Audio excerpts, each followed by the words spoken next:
જે લોકોને ખેડૂતના ખેતરમાંથી આવતા શાકભાજી મોંઘા લાગતા હોય છે ને એ લોકો ખરેખર એકવાર ટેરેસ પર અથવા તો તમારી જે આજુબાજુનો વિસ્તાર જગ્યા પડી હોય અહીંયા માત્ર ને માત્ર તમારા ઘર પૂરતું શાકભાજી વાવીને તમે ટ્રાય કરજો તો તમને ખબર પડશે કેટલી મહેનત લાગે છે અને કેટલો ખર્ચો થાય છે। અને સાથે સાથે ઉંદર, ભૂંડ, પક્ષીઓ અને ઘણા બધા ઢોર, પ્રાણીઓ ખેતરમાં ઊભા થયેલા પાકને પણ નુકસાન પહોંચાડતા હોય છે। એ વાત તો અલગ, એ ખેડૂત એકને જ ખબર હોય છે। સારું, ચાલો મિત્રો, રાધે રાધે, જય શ્રી કૃષ્ણ, જય માતાજી। આ વાત હતી ખેડૂત માટે, જે ખેડૂતો એ જ સમજી શકે। હવે આપણે જે ખેતી કરીએ છીએ એ પૈસા માટે થઈને નથી કરતા કે આપણે ભાઈ મોંઘું છે શાકભાજી એટલે આ જે ખેતી છે એવા મેસેજ પહોંચાડવા માટે થઈને કરી છે કે જો આપણે બજારમાં મળતી જે વસ્તુ છે એ મિલાવટવાળી અત્યારે વધુ હોય છે, તો એ મિલાવટ વાળી વસ્તુથી બચવા માટે અથવા તો દવાવાળી વસ્તુથી બચવા માટે ઘણી બધી વસ્તુ એવી હોય છે જે દવાથી પકવેલી હોય છે।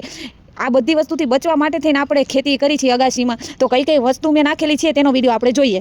સૌથી પહેલાં તો ઝાડવાના પાંદડા, કોઈ પણ ઝાડવાના જે પાંદડા હોય છે ને એ દેશી ખાતર માટે સૌથી વધુ સારા હોય છે અને કોઈ પણ જગ્યાએ તમને મળી રહેશે। અને ઝાડવાના પાંદડા ખાતર તરીકે ઉપયોગ કરવાના બે ફાયદા છે। પહેલો ફાયદો એ કે તમારી પાસે ઓછી માટી હોય તો કન્ટેનર મોટું હોય તો તમારે પાંદડા નાખશો તો જગ્યા વધારે રોકાઈ જશે। અને બીજું એ કે માટીનું જે અગાસી પર ભાર થતો હોય ને ઘણા બધા વૃક્ષ વાવવા હોય તો માટીનું જે વજન થતો હોય ને વજન પણ ઓછો થશે। અને ત્યાર પછી બીજી વસ્તુ આવે છે રાખ, જે ચૂલાની રાખ હોય છે ને એ બધાએ ખબર જ હોય છે, ચૂલામાં મોટા ભાગે છે ને રાંધતા જ હોય છે, તો એ ચૂલાની રાખ હોય ને એ દેશી ખાતર માટે ઘણી ઉપયોગી બને છે। તો આપણે બીજી વસ્તુ લીધી છે રાખ। હવે સૌથી વધુ ઇમ્પોર્ટન્ટ અને સૌથી વધુ સારી વસ્તુ હોય દેશી ખાતર તરીકે તો એ છે છાણિયું ખાતર। એ બધાને ખબર હોય છે, બધાએ જોયેલું જ હોય છે।